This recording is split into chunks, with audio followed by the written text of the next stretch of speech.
시청자 여러분 안녕하십니까? 뉴스9 윤정호입니다. 3월부터 시작된 중동 전쟁으로 물가가 치솟을 거란 우려가 현실이 됐습니다. 원유, 원자재, 환율까지 줄줄이 오르면서 지난달 수입 물가가 한 달 새 16% 급등했습니다. 우리 생활에서 빼놓을 수 없는 비닐과 플라스틱은 물론이고 건설 현장에서 쓰는 기자재까지 안 오른 게 없을 정도입니다. 조만간 소비자 물가도 급등할 수밖에 없는 구조인데요. 상황이 얼마나 심각한지 서영일 기자가 현장을 취재했습니다. 30년 가까이 제과점을 운영하고 있는 오영일 씨. 최근 발주처에서 빵 포장 비닐은 아예 없고 일반 봉투는 값이 크게 뛰었다는 소식을 듣고 당혹감을 감추지 못했습니다. 30%면 100만 원이면 30만 원이잖아요. 그러면 그만큼 더 부담을 해야 되니까 저희도 그렇다고 빵값을 바로 인상할 수도 없고 IMF 때도 이렇게 걱정 안 하는 것 같은데. 마트나 빵집에서 흔히 쓰는 비닐봉투입니다. 장당 도매 가격이 전쟁 이전에 20원 수준이었는데 지금은 25원으로 30% 가까이 뛰었습니다. 모두 중동 전쟁으로 비닐의 원재료인 나프타 공급이 막히고 값이 뛰면서 벌어지고 있는 연쇄 현상입니다. 원유와 항공기 제트유, 합성 고무를 만드는 부타디엔 등도 급등했습니다. 이러다 보니 지난달 수입 물가는 2월보다 16% 올랐습니다. 1998년 외환위기 이후 28년 만에 최고 상승률입니다. 문제는 수입 물가는 한 달에서 3달 정도의 시차를 두고 소비자 부담으로 전가된다는 점입니다. 수산물 먼저번에 싸서 왔는데 오늘가 엄청 올랐어. 폭으로 올랐어. 물가가 비싸가지고 살기도 힘들고. 한국은행은 환율과 기름값이 10%씩 오르면 물가 상승률이 최고 0.6%포인트 오를 것으로 보고 있습니다. 중동 사태가 이렇게 신속하게 해결되지 않은 이런 상황에서 물가 압력은 계속 더 있을 것으로 생각을 하고요. 일부 전문가들은 우리 경제가 이미 물가는 뛰고 경기는 내려앉는 스태그플레이션 국면으로 접어들었다고 분석했습니다. TV조선 서영일입니다. 중동 전쟁이 길어지면서 주사기 같은 필수 의료품이 부족해 발등에 불이 떨어졌습니다. 정부가 매점 매석을 단속한다는데 공급 차질 해결되지 않고 있습니다. 특히 동네 병원들은 평소 재고가 많지 않아 직격탄을 맞았습니다. 차정승 기자도 현장을 다녀왔습니다. 하루 100여 명이 찾는 안과 의원입니다. 백내장 수술을 한 번 하는데 보통 10개 정도를 쓸 정도로 주사기 소비량이 많습니다. 이 때문에 평소 같으면 2달치 정도 재고를 쌓아놓지만 지금은 2주치밖에 남지 않았습니다. 안과 전문의 생활을 하면서 이런 상황은 코로나 때 마스크 품절 이후에는 이제 처음 겪는 상황이고, 공급업체 사이트엔 품목 대부분의 품절로 떠 있거나 주문을 해도 금방 취소 안내가 오는 상황입니다. 병원들은 자체적으로 주사제 처방을 줄이거나 대형 약국 이곳저곳을 직접 수소문하고 있습니다. 떨어지면 주문하고 그렇기 때문에 미리 이렇게 스페어로 많이 가지고 있지를 않아요. 영세병원이나 작은 병원들이 가장 큰 타격을 입는 것 같습니다. 정부는 주사기와 주사침, 매점 매석 금지 고시를 발령하고 지자체 합동으로 단속반을 꾸렸습니다. 특히 혈액투석 전문의원에 안정적으로 주사기를 공급하기 위해 주사기 제조, 수입업체 등과 한 라인을 구축하기로 했습니다. 5월도 현재는 나프타 공급을 아무래도 그 의료 제품에 우선적으로 하기로 했기 때문에 원료 확보에는 문제가 없을 걸로 보고 있습니다. 식약처도 오늘부터 매일 주사기 생산량과 출고량을 공개하겠다고 밝혔습니다. TV조선 차정승입니다. 정부가 종량제 봉투는 공급에 문제가 없다고 했습니다만 실제로는 품귀 현상이 빚어지면서 우려가 커지고 있습니다. 그러다 보니 나프타 없이 폐비닐을 활용해 만든 종량제 봉투가 뒤늦게 주목받고 있습니다. 이런 가운데 정부는 연말까지 원유 석 달치 이상을 확보했다고 밝혔습니다. 이상배 기자가 보도합니다. 노란색과 녹색, 주황색 등 여러 빛깔의 종량제 봉투가 쉴 새 없이 쏟아져 나옵니다. 폐 비닐하우스 등을 활용한 재생 종량제 봉투입니다. 폐 비닐하우스와 축산용 포장 비닐 등으로 만든 플라스틱 알갱이가 원료입니다. 이곳에서 하루 생산되는 종량제 봉투는 3톤으로 20리터 기준 3만 5천여 개에 달합니다. 그동안은 재생원료를 꺼리는 분위기가 있었지만 최근 나프타 수급 차질 사태를 빚으며 다시 주목받고 있습니다. 기후부도 전쟁 추경에 재생종량제 봉투 생산 설비 교체를 위해 138억 원을 반영했습니다. 지자체 협조도 없었고 또 조달 입찰 방식에서 저희들한테 이제 불리하게 돌아갈 수밖에 없었고 원유와 나프타 수급에 비상이 걸린 가운데 정부는 연말까지 원유 2억 7,300만 배럴과 나프타 210만 톤을 확보했다고 밝혔습니다. 원유는 석 달치, 나프타는 한 달치 분량입니다. 호르무즈 봉쇄와는 무관한 대체 공급선에서 도입될 예정이기 때문에 국내 수급 안정화에 직접적이고 실질적으로 기여할 것이라고. 다만 원유를 전적으로 해외에 의존하는 우리나라로서는 전쟁이 마무리될 때까지 불안한 수급 상황에 촉각을 곤두세울 수밖에 없을 것으로 보입니다. TV조선 이상배입니다. 미국과 이란의 2차 종전 협상이 급물살을 타고 있습니다. 도널드 트럼프 미국 대통령은 이틀 뒤 파키스탄에서 협상이 시작될 거라고 시사했습니다. 휴전 협정도 필요 없다고까지 했습니다만 다만 말이 현실처럼 될지는 좀 지켜봐야겠습니다. 미국 워싱턴 DC에서 백대우 특파원이 보도합니다. 트럼프 미국 대통령은 폭스 비즈니스와의 인터뷰에서 전쟁이 거의 끝나가는 것 같다고 말했습니다.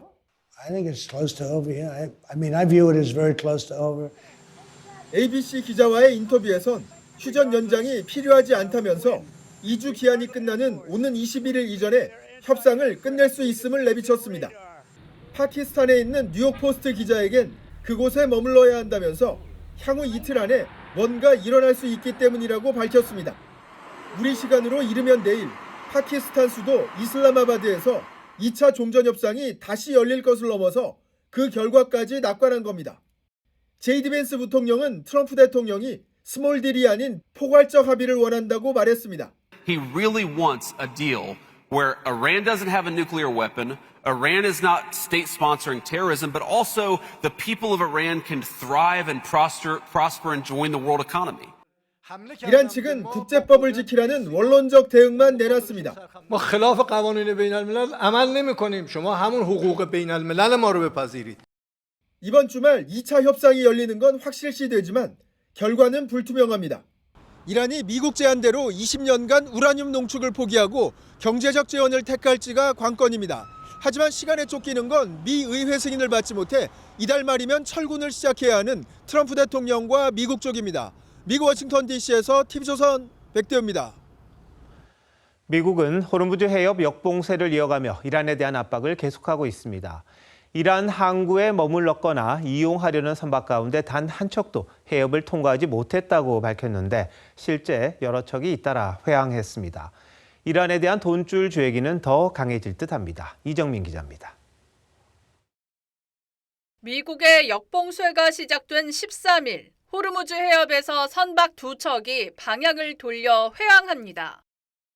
미 중부사령부는 봉쇄 시작 첫 24시간 동안 이란에서 출항했거나 이란으로 들어가려는 선박 가운데 봉쇄망을 뚫은 선박은 없었다고 밝혔습니다. 그러면서 상선 6척이 오만 만에 이란 항구로 재진입하라는 지시를 따라 회항했다고 덧붙였습니다. 앞서 일부 제재 선박이 해협을 통과했다는 외신 보도가 있었지만 중국 유조선 리치스타리호는 오만만에서 봉쇄에 막혀 다시 돌아갔습니다. Iran is doing absolutely no business, and we're going to keep it that way very easily. 비이란 선박의 해협 통행은 늘어난 것으로 전해졌습니다. 트럼프 대통령은 하루 동안 34척이 통과했다고 밝혔고 외신들도 20척 이상이라고 보도했습니다. 이란은 봉쇄를 안 풀면 홍해 무역을 차단하겠다고 거듭 위협했습니다. 해상 대신 인접 국가들과의 육로 운송을 개척하고 있는 것으로도 전해졌습니다. 이에 미국은 이란산 원유 제재를 19일부터 다시 재개해 돈줄을 더욱 옥죄할 태세입니다.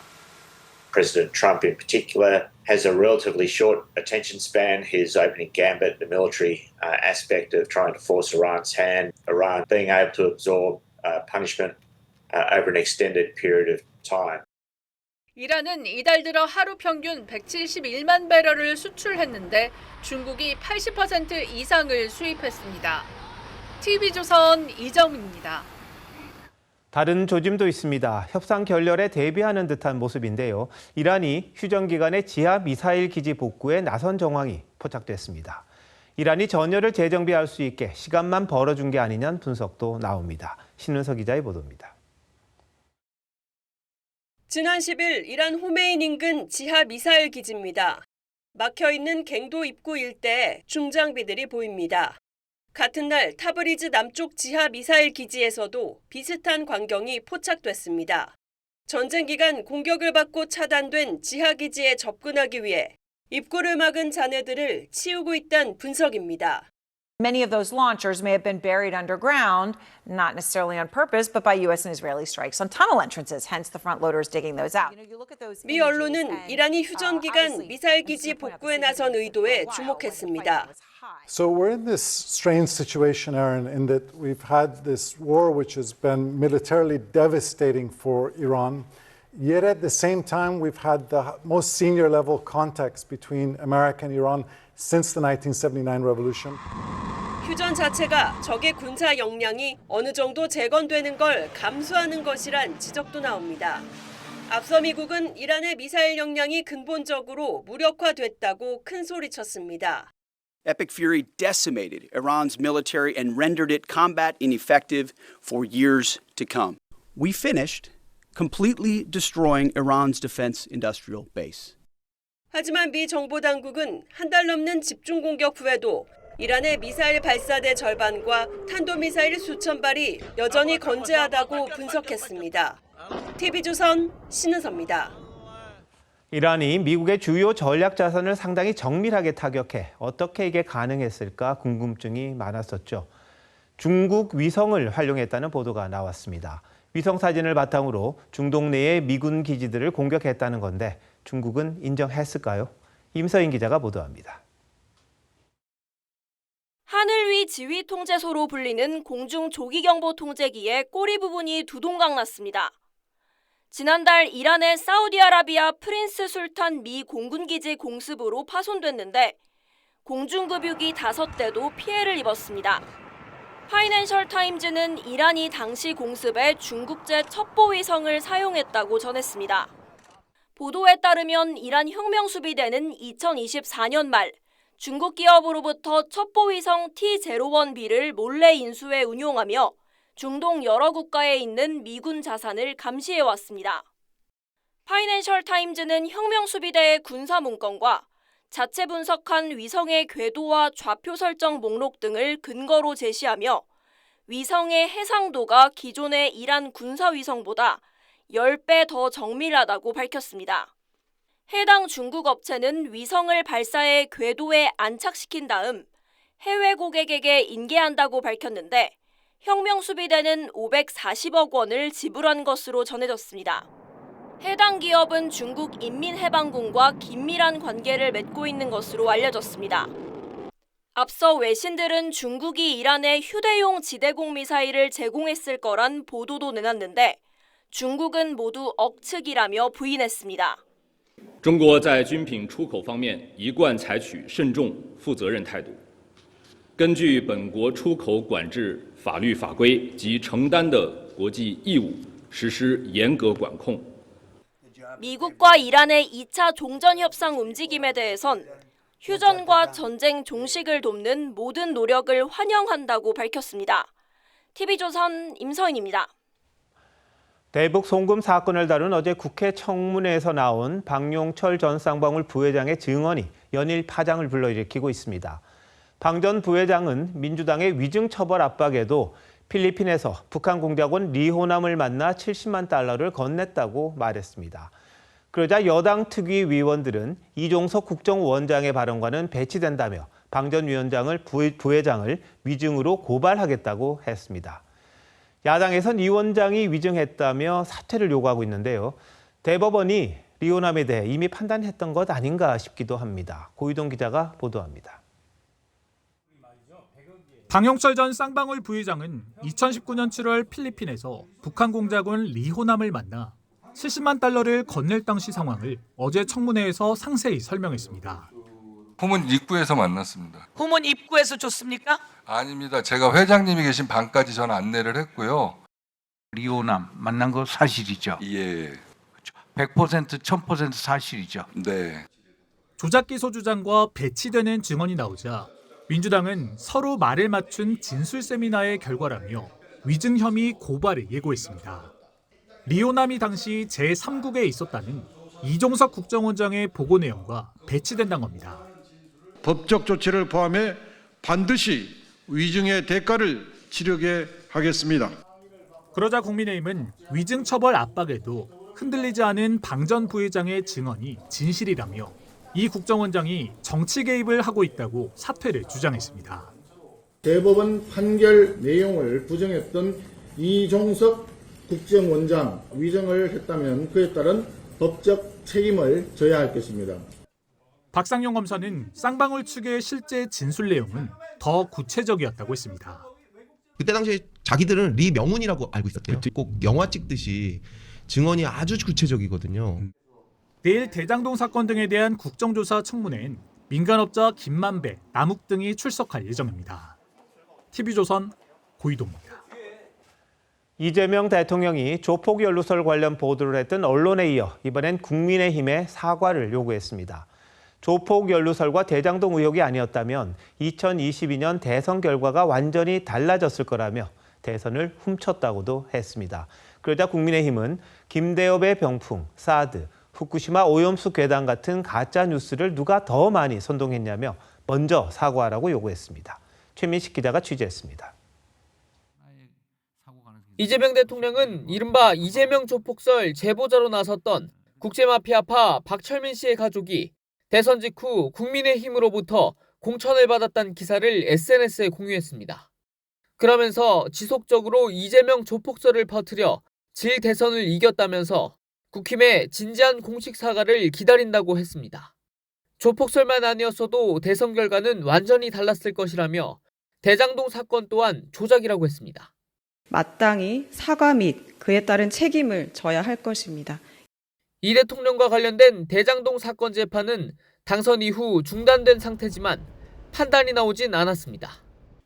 국민의힘 송원석 원내대표는 김대엽 병풍과 천안함 음모론, 사드, 후쿠시마 오염수 괴담 등 민주당이 했던 조작 선동을 사과했느냐고 반문했습니다.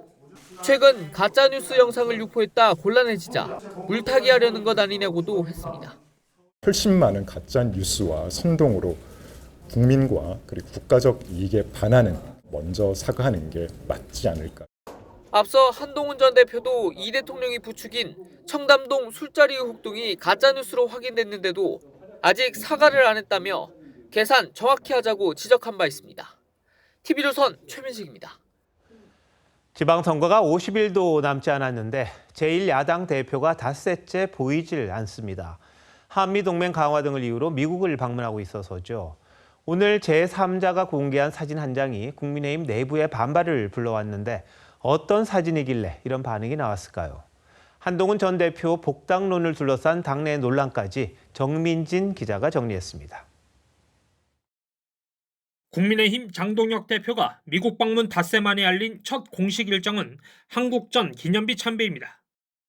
앞서 비공개로 미 공화당 인사들을 접촉한 것으로 알려졌는데 동행한 김민수 최고위원은 투표는 더 많이, 부정은 더 적게라는 글을 올려 부정선거론을 연상시킨다는 지적이 나왔습니다.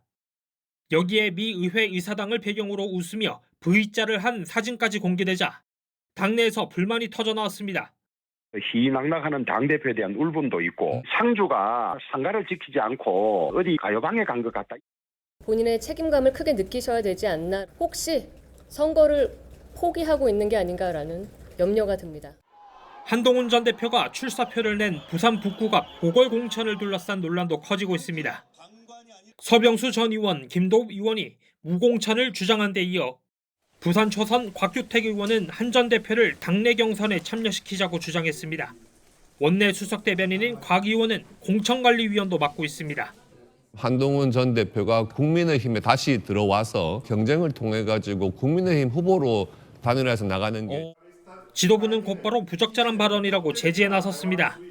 오해될 수 있는 그런 발언이 나온 부분에 대해서 일단 당을 대표해서 죄송하다는 말씀을 드리고요.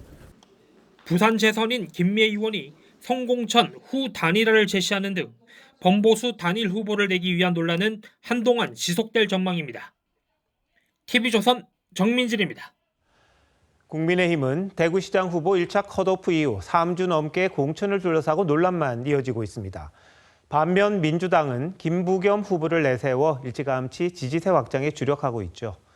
아직까지 단 한 번도 민주당의 시장을 내준 적이 없는 대구였습니다만 지금은 격전지로 불릴 만큼 분위기가 예전과 달라 보입니다.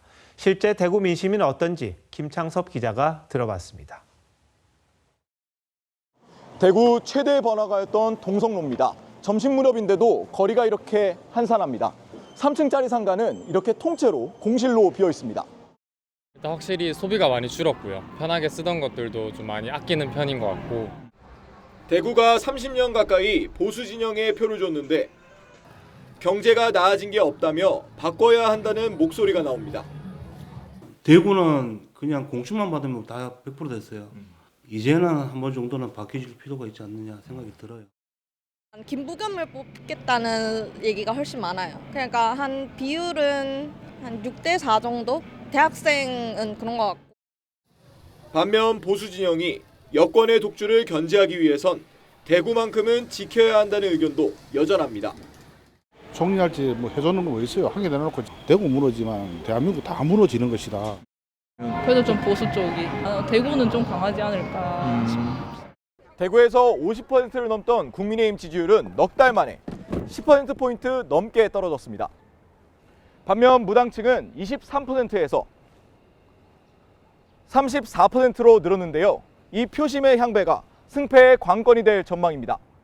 어제까지만 해도 투표 안 할래 했는데 대구까지 또 민주당을 줘야 되나 이것도 걱정이 되더라고요. 보수 진영이긴 하지만 한번 좀 그렇게 뭐 정말로 그렇게 열의를 가지신 분이라면 저는 괜찮다고 생각합니다. 국민의힘은 오는 26일 민주당 김부겸 후보에 맞설 최종 후보를 선출할 예정인데 주호영 의원과 이진숙 전 방통위원장의 거치가 관건입니다. TV조선 김창섭입니다.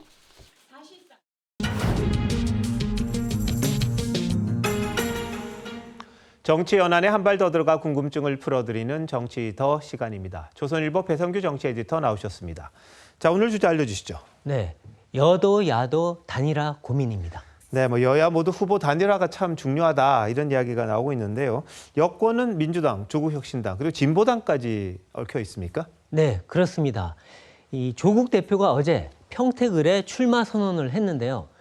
민주당 귀책 사유로 선거가 치러지니까 후보를 내지 말라 이렇게 요구를 했습니다. 하지만 정청래 대표는 이미 전 지역 공천 방침을 밝혔고요. 여당에선 조 대표 요구가 과하다 이런 반발합니다. 만일 민주당이 공천하면 진보당 김재현 후보까지 범여권 후보가 3명이 됩니다. 네. 평택을은 보수 기반이 원래 강한데요. 3자가 경쟁하면 이기기가 힘들어진다는 얘기가 나옵니다. 단일화가 필수 조건이라는 얘기입니다. 자, 근데 민주당이 과연 무공천을 할지 단일화가 될지 궁금하긴 합니다. 네, 이 평택을엔 현재 뚜렷한 민주당 후보가 정해지지 않았습니다. 정청래 대표가 합당 무산 과정에서 조 대표에게 빚진 게 있다 이런 말도 나오고 있고요. 또 후보를 내도 완전히 승리할 수 있다 이런 보장은 없다고도 합니다. 그래서 일단 후보를 내고 단일화 국면으로 끌고 가는 거 아니냐 이런 전망이 나오는데 네. 변수는 진보당입니다. 지금 진보당에선 김재현 후보가 몇 달 전부터 지역을 표밭을 갈구고 있는데요. 네. 지금 목욕탕에서 주민들 등을 밀어준다 이런 얘기까지 나오고 있습니다. 그렇게 열심히 뛰다 보니까 이 조국 대표가 오는 것에 대해서 상당히 반발하고 있습니다. 왜 연고도 없는 평택에 출마하느냐 이렇게 공격을 하고 있습니다. 네. 민주당의 고민은 진보당이 이렇게 반발을 하면 울산시장 단일화가 무산될 수 있다는 겁니다. 네. 지금 진보당은 민주당의 평택 양보를 울산 단일화의 조건으로 내걸고 있습니다. 하지만 민주당은 지금 두 당의 눈치를 보느라고 후보를 낼지 양보를 할지 단일화할지 모든 게 쉽지가 않은 상황입니다. 네. 일각에선 그래서 3자 단일화할 수 있다 이런 얘기까지 나오는데요. 실현 가능성은 미지수입니다. 예. 자, 야권도 한번 보죠. 단일화 논란이 또 큽니다. 특히 부산 북갑을 놓고 지금 4분 5열 이렇게 하고 있는 것 같아요. 그렇습니다. 어제 한동훈 전 대표가 부산 북갑 출마를 공식화했죠. 현 당협위원장인 서병수 전 의원은 민주당에 이기기 위해서는 국민의힘이 무공천해야 된다 이렇게 주장을 했습니다. 사실상 한 전 대표 손을 들어준 거죠. 곽규택 의원은 한 전 대표를 복당시켜서 경선시키자고 제안했습니다. 네. 또 일부에선 공천을 하는데 추후에 단일화를 하자고 얘기합니다. 하지만 장동혁 지도부 얘기는 다릅니다. 단일화 없이 국힘, 민주당, 한동훈 3자 대결로 가자는 입장입니다. 지금 그 부산 북갑에는 국민의힘에서 박민식 전 의원, 예. 김민수 최고위원, 유튜버 이영풍 씨 등이 경선할 거라는 얘기가 나오는데요. 예. 현재로선 세 사람 모두 단일화는 없다는 입장입니다. 물론 입장은 바뀔 수 있어요. 만일 단일화가 무산돼서 3자 대결로 가면 민주당이 유리해집니다. 네. 물론 단일화가 된다면 반대 상황이 되겠죠. 한 전 대표의 국회 입성 여부가 장동혁 지도부의 선택에 달려있는 이런 모양새입니다. 복당이나 단일화 모두 난항이 예상되는데요. 더 큰 문제는 이 단일화 문제를 놓고서 국힘이 내분이 커질 수 있다는 그런 전망입니다. 예, 한동훈 전 대표를 지도부가 반길지 그게 또 궁금합니다. 그렇죠. 네. 자, 근데 대구도 한번 보면 네. 리포트도 나왔습니다만 지금 주호영, 이진수 이 두 후보 단일화 또 시끄럽습니다. 네. 아까도 보셨지만 여론조사에서 김부겸 후보가 앞서간다고 결과가 나오니까 국힘 내부에선 사전 교통정리나 후보 단일화를 못하면 필패다 이런 위기감이 큽니다. 네. 그래서 아직 그 이진숙, 주호영 두 사람이 정말 무소속 출마할지 여부는 명확치는 않습니다. 네. 출마 포기할 수도 있고 국회의원 재보선으로 선회할 수도 있습니다. 평택을에서는 국민의힘 유이동 전 의원과 황교안 전 대표 간의 단일화 얘기가 나오고 있는데요. 네. 이 또한 불확실합니다. 예. 자, 근데 국민의힘, 개혁신당 좀 힘을 합칠 거다 이런 얘기는 많았는데 어떻습니까? 네, 조만간 수면 위로 얘기가 떠오를 것 같긴 한데요. 예. 아직은 아닙니다만 네. 특히 서울, 경기에서 단일화 추진 가능성이 높습니다. 지금 국민의힘은 경기지사 후보를 두고 누구를 하느냐 갖고 굉장히 어려움을 겪고 있지 않습니까? 네. 그래서 개혁신당에선 그럴 바에야 우리한테 양보하라 이런 얘기도 나옵니다. 네. 또 서울에선 국민의힘 후보를 밀어주는 대신 개혁신당의 기초단체장이나 지방의원 일부를 양보하는 딜이 오갈 거다 이런 전망도 나오는데요. 네. 선거에선 단일화 하는 쪽이 절대적으로 유리합니다. 더구나 이번에는 이 김부겸, 조국, 한동훈 같은 거물급 인사들이 대거 나와 있지 않습니까? 예. 전국에 큰 변수가 됩니다.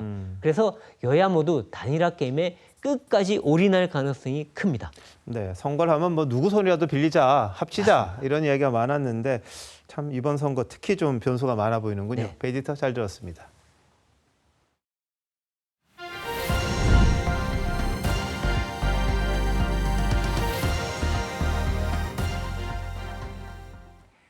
부산 금정산에 수십 년 동안 방치됐던 무속인들의 불법 기도시설이 모두 철거됐습니다. 접근이 어려워서 사실상 묵인해 왔다가 이번에 치운 건데 40톤 분량의 쓰레기가 나왔습니다. 이성진 기자의 보도입니다. 헬기가 끌어올린 줄 끝에 거대한 마대 자루가 매달려 있습니다. 자루 안엔 절구와 벽돌, 플라스틱 파이프까지 잡동사니가 가득합니다. 모두 해발 700m 고지에 무속인들이 무단으로 만든 기도시설에서 나온 겁니다. 현장을 둘러보니 바위 틈에 놓인 불상에 커다란 항아리까지 곳곳에 널브러져 있습니다. 수십 년간 산을 병들게 했던 무속인들의 불법 점유지에 대해 관할 지자체와 국립공원공단이 함께 강제 철거에 나선 겁니다. 이런 식으로 행정 제식행을 실시하겠습니다. 흉물스럽던 재단도 없애고 굿판이 벌어졌던 합판과 장판도 모두 뜯어냈습니다. 산등성이 곳곳엔 이렇게 무속인들이 설치한 아궁이와 구들장 시설로 산불 발생 위험에 노출돼 있었습니다. 실제 지난해 12월 이곳 가건물에서 불이 나 2시간 만에 꺼졌습니다. 무속행위 하면서 산불이 일어난 현장도 목격도 했고 그 산불 일보 직전에 건 적도 있었고 재발 방지를 위한 후속 조치도 이어집니다. 차단 시설을 설치를 해서 여기에 대해서 다시는 여기에 이제 저희 다시 이런 유사시 시설들이 들어올 수 없도록 오늘 현장 두 곳에서 나온 쓰레기만 약 40톤 분량. 당국은 금정산 국립공원 내 남은 다른 불법 시설물도 순차적으로 모두 철거할 계획입니다. TV조선 이성진입니다. 대전 동물원을 탈출한 늑대 늑구를 찾는 작업이 일주일 넘게 진행되고 있습니다. 관심이 커지다 보니 온라인에서는 늑구의 동선을 추정해서 보여주는 사이트까지 등장했습니다. 김동영 기자입니다. 늑대 한 마리가 낙엽에 파묻혀 쪽잠을 잡니다. 드론이 접근하자 깜짝 놀라 주위를 살피는데 잠시 후 포위망에서 사라져버립니다. 지난 8일 대전 오월드 동물원을 탈출한 생후 27개월 된 수컷 늑대 늑구입니다. 그젯밤 시민의 제보로 생사는 확인됐지만 포획 과정에서 놀라 도망친 뒤 또다시 행방이 묘연해졌습니다. 건강 상태는 생각보다 훨씬 좋았고요. 3m, 2m 되는 온벽을 쉽게 뛰어넘을 수 있었습니다. 수색팀은 늑구가 동물원에서 사육돼 야생성이 없고 늑대의 특성상 기소 본능이 있다는 점에 주목하고 있습니다. 발견된 지점조차도 직선거리로는 2km 정도밖에 안 됩니다. 늑대 행동권으로 봤을 때는 아주 짧은 거리죠. 탈출 8일째에 접어들면서 온라인상에선 늑구의 수색 상황을 정리한 지도가 인기를 끌고 있습니다. 이틀 전 행방이 묘연했던 늑구를 다시 찾아낸 것도 한 시민이었습니다. 동물을 좋아해가지고 어떻게든 찾아보고 싶어가지고 산하고 근접한 곳으로 가서 이렇게 다니다 보니까 수색 당국은 시민들의 제보가 늑구를 찾는데 큰 힘이 되고 있는 건 맞지만 포획틀 근처까지 다가가는 등 과도한 관심은 자제해달라고 당부했습니다. TV조선 김동영입니다. 도로 공사를 하던 중장비 차량이 무인 편의점을 덮쳤습니다. 편의점 안에는 다행히 사람이 없었지만 70대 운전자는 다쳤습니다. 공건 기자가 취재했습니다. 아무도 없는 무인 편의점 내부가 고요합니다. 그런데 갑자기 노란색 차량이 가게를 뚫고 들어오고 가게 내부는 순식간에 뿌옇게 아수라장이 됩니다. 가게 주변에 있던 사람들은 사고 장면에 놀라 뒷걸음질칩니다. 오늘 오전 11시 50분쯤 서울 은평구의 무인 편의점으로 도로공사 차량인 로드롤러가 돌진했습니다.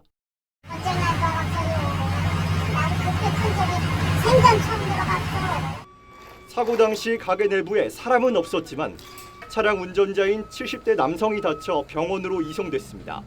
사고가 난 무인 편의점 앞입니다. 간판이 떨어져 있고 입구는 흰 천으로 가려져 있습니다. 운전하시는 그 분이 막 공중에 떠가지고 막 그 운전대 잡으면서 비명 소리가 나면서 일로 계속 내려온 거 순간 찰나. 근데 그게 되게 짧았어요. 경찰은 인근 도로 포장 공사장에서 평탄화 작업을 하던 차량이 언덕 아래로 굴러 내려가면서 사고를 낸 것으로 보고 있습니다. 경찰은 차량에 결함이 있었는지를 확인하는 한편 운전자가 건강을 회복하는 대로 자세한 사고 경위를 조사할 예정입니다. TV조선 공건입니다. 한 남성이 자신에게 이별을 통보한 여성과 그 딸에게 흉기를 휘둘렀습니다. 여성은 이 남성의 가정폭력과 스토킹 문제를 호소하며 경찰에 6번이나 신고했었습니다. 김준석 기자입니다. 주택가 골목으로 순찰차와 구급차가 잇따라 들어갑니다. 소방대원들 사이로 경찰관들이 3단봉을 꺼내들고 뛰어갑니다. 어제 오후 5시 30분쯤 경기도 광주의 한 빌라에서 60대 남성이 사실혼 관계였던 40대 여성과 여성의 20대 딸에게 흉기를 휘두른 뒤 숨졌습니다. 사건 발생 하루가 지났습니다. 경찰 통제선은 치워졌지만 현장엔 그 흔적이 여전히 남아 있습니다. 비명 지르고 막 그러더라고요. 여성분이 여기 나온 거예요, 일로. 신고를 해달라고. 그래갖고 이제 신고를 했어요. 아빠 하면서 아빠랑 같이 살게. 엄마 이렇게 하면 죽어. 그렇게 그러니까. 남성은 9년간 여성과 함께 살았습니다. 그런데 최근 여성이 자신에게 이별 통보를 한 데 이어 다른 남성과 혼인신고한 사실을 알게 되자 짐을 찾으러 온 여성과 딸을 상대로 범행을 저질렀습니다. 피해 모녀가 지난달부터 남성의 가정폭력과 스토킹에 못 이겨 6차례나 경찰에 신고했던 것으로 드러났습니다. 피해 여성은 사건 발생 일주일 전 남성을 스토킹 혐의로 고소하고 스마트워치까지 지급받았지만 범행을 피하진 못했습니다. 잠정 조치는 그날 바로 신청을 했는데 현장에서 바로 긴급치를 그거는 안 되고 왜 그러냐면 긴급성이 없어가지고 가해 남성까지 숨지면서 경찰은 공소권 없음으로 사건을 마무리할 예정입니다. TV조선 김준석입니다. 이란 전쟁 여파로 구리값이 급등하자 구리 명판을 훔쳐가는 사건이 많아졌습니다. 그 절도범들이 붙잡혔습니다. 전국을 돌면서 시가 3,500만 원 상당의 명판을 쓸어 모았습니다. 이승훈 기자입니다. 칠흑같이 어두운 시골길 외딴 다리 앞. 두 남성이 주변을 서성이더니 3분도 채 안 돼 차를 타고 떠납니다. 날이 밝은 뒤 찾아가 보니 다리에 붙어있던 구리 명판이 사라졌습니다. 강원도를 돌며 구리로 된 다리 명판을 훔쳤던 일당이 경찰에 붙잡혔습니다. 잡고 보니 전국을 부대로 범행을 저지른 전국구 절도범들이었습니다. 강원은 물론 경기와 경북, 충북, 충남 등 전국을 돌며 CCTV가 없고 인적이 드문 시골 동네만 노렸습니다. 일당들이 훔친 명판들입니다. 416개나 되는데요. 무게로는 1.9톤이 넘습니다. 구리 중고 판매 가격이 킬로그램당 18,000원인 걸 감안하면 3,500만 원에 달하는 양입니다. 이들은 훔친 명판을 고물상에 헐값에 넘겨 2천만 원을 챙겼습니다. 경찰 조사 결과 일당은 보험 설계사로 함께 일했던 사이였습니다. 최근 구리값이 치솟자 이를 노리고 범행을 공모한 것으로 드러났습니다. 작년에 비해 올해 구리값이 2배 이상 상승한 건 맞거든요. 그러니까 그런 부분을 착안해서 한번 범행을 하자. 경찰은 일당 2명을 모두 구속하고 작물을 사들인 업자들로 수사를 확대하고 있습니다. TV조선 이수훈입니다. 평화의 소녀상에 입을 맞추는 행위로 논란이 됐었던 미국인 유튜버 기억하실 겁니다. 이 유튜버는 다른 기이한 행동도 일삼아 왔는데 1심 법원이 징역형을 선고하고 법정 구속했습니다. 이낙원 기자의 보도입니다. 검은 모자와 선글라스를 쓴 미국인 유튜버 조니 소말리가 법원으로 출석합니다. I'm remorseful. I'm sorry for my crimes, and I want to apologize to the people of Korea, and I want to change my life and become a better person. 소말리는 지난 2024년 여러 번에 걸쳐 라이브 방송을 켠 채 평화의 소녀상을 희롱해 논란이 됐습니다. For what? What did I do wrong, man? You know what I mean? I'm trying to show her love, nigga. 또 편의점에서 크게 음악을 틀고 술을 마시다가 제지당하자 I'm black. I'm not gonna drink nothing. 라면을 가게 이곳저곳에 뿌렸습니다. 자신의 유튜브에 타인의 얼굴을 합성해 제작한 외설적인 영상을 내보내고 버스에서 북한 음악을 크게 틀기도 했습니다.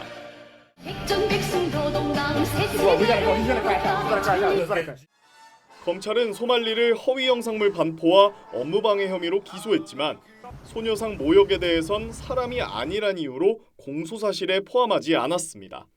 검찰은 징역 3년을 구형했는데 1심 법원은 법질서 무시 정도가 심각하다며 징역 6개월을 선고했습니다. 재판부는 소말리가 도주할 우려가 있다며 법정 구속했습니다. 소말리 측과 검찰 모두 항소 여부를 검토 중이라고 밝혔습니다. TV조선 이낙원입니다. 이제는 유튜브 보는 게 일상이 됐습니다. 구글이 우리나라에서 약 6,800억 원의 매출을 냈습니다.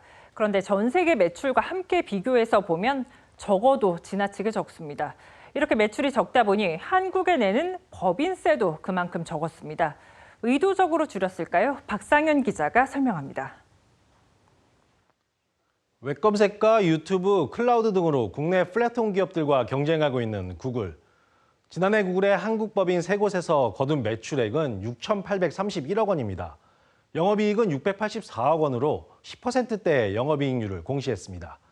한국에 법인을 두고 있으니 당연히 법인세도 냈는데요. 구글 코리아 등 3개 법인은 지난해 283억 원의 법인세를 납부했습니다. 국내 플랫폼 기업과 비교해 보겠습니다. 매출 12조 원의 네이버의 경우 지난해 5,280억 원을, 8조 원대 매출을 올린 카카오도 1,700억 원대의 법인세를 냈습니다. 장부상으로 국내 플랫폼 기업의 매출과 영업이익이 구글보다 훨씬 높기 때문에 나온 결과입니다. 지난해 구글의 모회사인 알파벳이 전 세계에서 거둔 매출은 584조 원에 달합니다. 그러다 보니 구글이 한국 시장 매출을 과도하게 축소시킨 거 아니냐는 지적이 나옵니다. 실제 지난 2023년 구글 코리아의 매출이 감사보고서의 30배에 달하는 10조 원 규모에 이른다는 연구 결과가 나오기도 했습니다. 지난해를 기준으로 하면 구글 코리아의 매출은 6,800억이 아닌 20조 원으로 네이버보다도 높을 것이란 예측입니다. 전문가들은 구글이 매출을 줄여 세금을 회피하고 있다고 의심하고 있습니다. 한국에서 발생하는 구글 매출의 상당 부분이 해외 법인에 귀속되면서 정작 국내 법인의 매출이 크게 축소됐고 동시에 법인세도 낮아졌다는 주장입니다. 이 때문에 글로벌 빅테크의 국내 매출 세부 내역을 공개할 제도적인 장치가 마련돼야 한다는 지적이 꾸준히 제기되고 있습니다. 네이버의 20분의 1 수준의 법인세를 내고 있는 구글은 현대 안드로이드 마켓에서 90%에 이르는 점유율로 압도적인 1위를 차지하고 있습니다. TV조선 박상현입니다.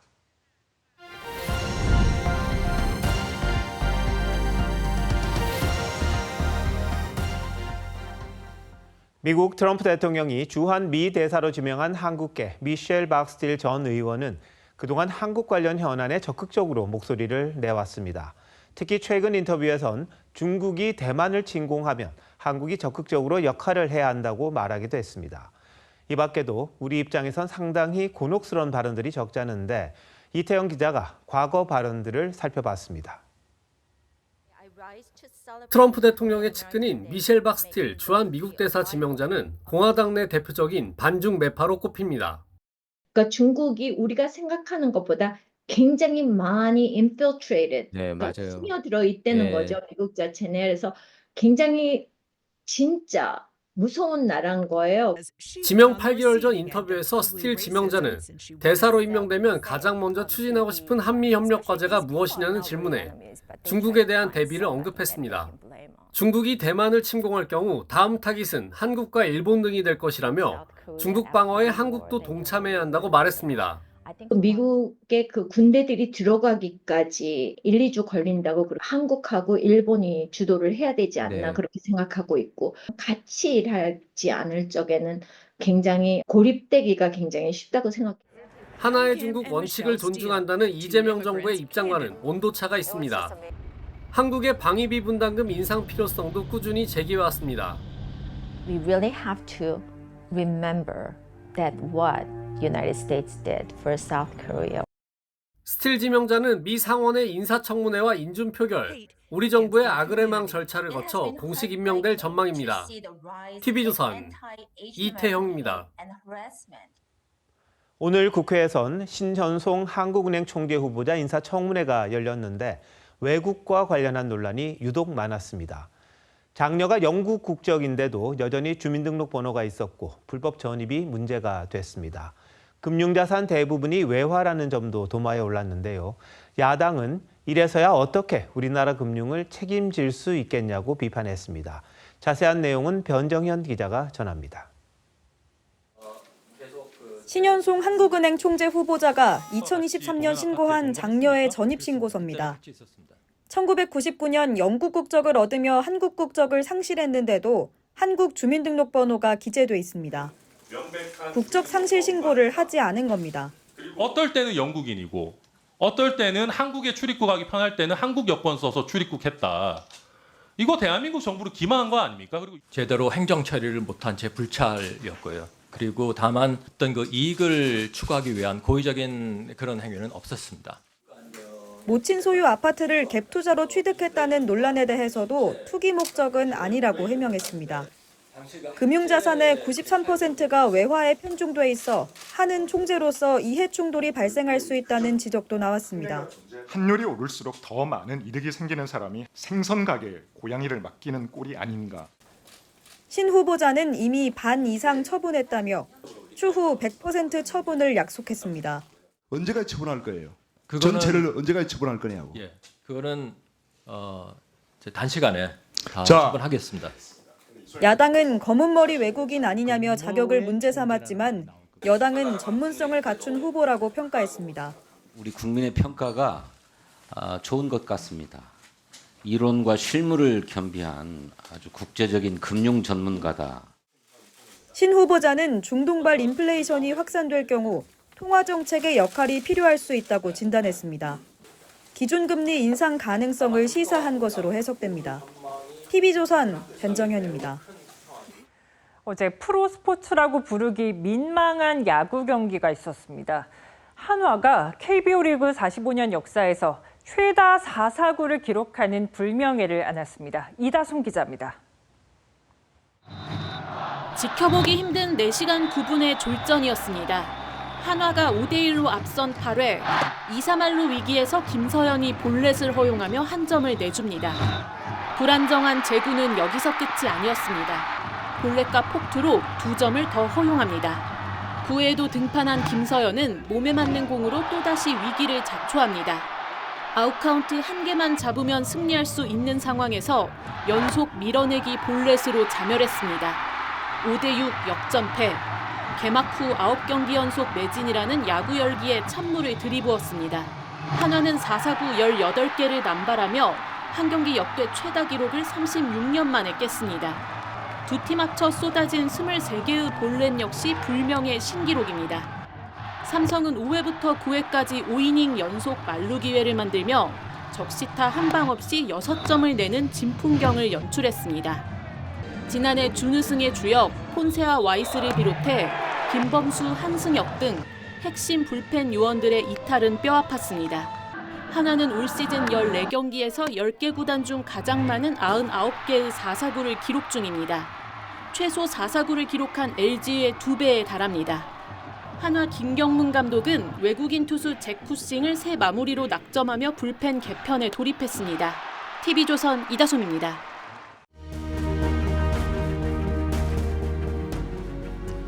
겉으로는 총뿌리를 겨눠도 남북은 물밑에서 상상하기 힘든 거래와 접촉을 해왔습니다.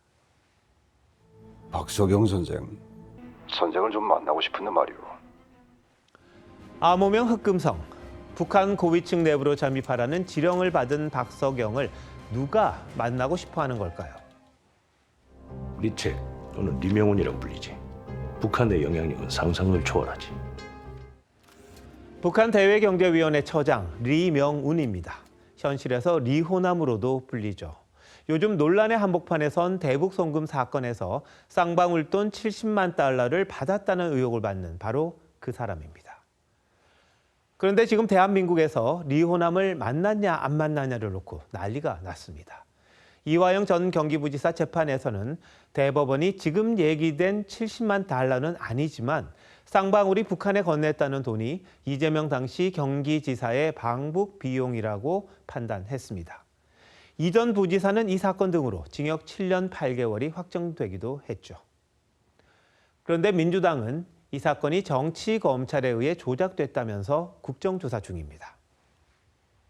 10월 22일부터 24일까지는 필리핀이 아닌 제3국에서 체류를 한 증거가 있고 10월 26일 날은 또 다른 3국에 이호남이 체류하고 있다는 사실을 이재명 정부의 국정원장까지 나서 리호남이 돈을 주고받았다는 필리핀에 당시 없었다고 민주당의 주장을 뒷받침했습니다.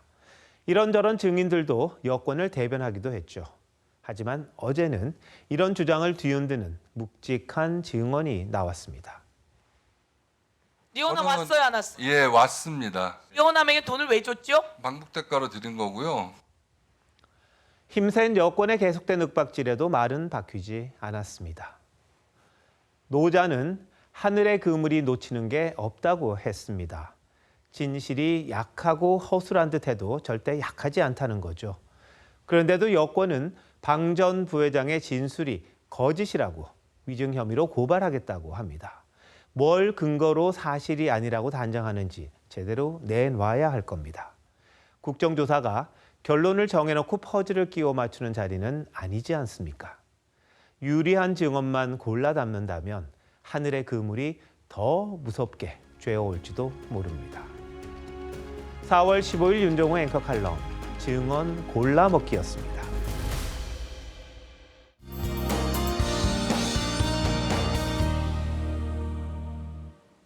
내일도 서쪽 지역은 고온 현상이 이어지겠습니다.